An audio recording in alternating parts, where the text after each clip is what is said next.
Hi friends, welcome to my channel.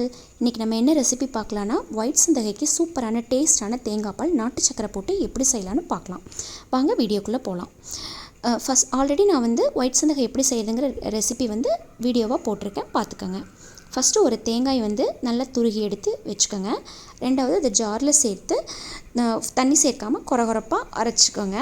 அப்புறம் தேவையான அளவு தண்ணி சேர்த்து நல்லா ஃபைன் பேஸ்ட்டாக அரைச்சிக்கோங்க. ஒரு பாத்திரத்தில் லேசான துணி போட்டு நம்ம அரைச்சி வச்சுருந்த பேஸ்ட் எடுத்து ஊற்றி நல்லா வடிகட்டி எடுத்துக்கோங்க.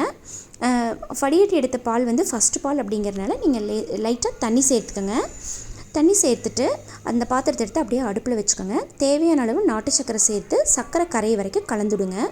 அடுத்து 5 to 6 ஏலக்காய் நல்லா கொட்டி அதையும் சேர்த்து நல்லா கலந்துடுங்க. ஏலக்காய் எதுக்கு அப்படின்னா மனமும் டேஸ்ட்டும் சூப்பராக இருக்கும். தேங்காய் பாலில் கவனிக்க வேண்டிய விஷயம் என்ன அப்படின்னா பால் கொதிச்சிடக்கூடாது. கொதிச்சா பால் திரிஞ்சிரும். கொதிக்காமல் கை பொறுக்கிற சூட்டில் இருக்கும்போதே இறக்கிடணும். இப்போ பாருங்கள், சூப்பரான சூடான சுவையான தேங்காய் பால் ரெடி. வாங்க ஃப்ரெண்ட்ஸ், சாப்பிட்லாம். ஃப்ரெண்ட்ஸ், இந்த வீடியோ பிடிச்சிருந்தா லைக் பண்ணுங்கள், ஷேர் பண்ணுங்கள், சப்ஸ்கிரைப் பண்ணுங்கள், மறக்காமல் சப்போர்ட் பண்ணுங்கள் ஃப்ரெண்ட்ஸ். அடுத்த வீடியோவில் சளி பிடிச்சா குடிக்க ஏற்ற தேங்காய் பால் ரெசிபியை அப்லோட் பண்ணுறேன். தேங்க்யூ.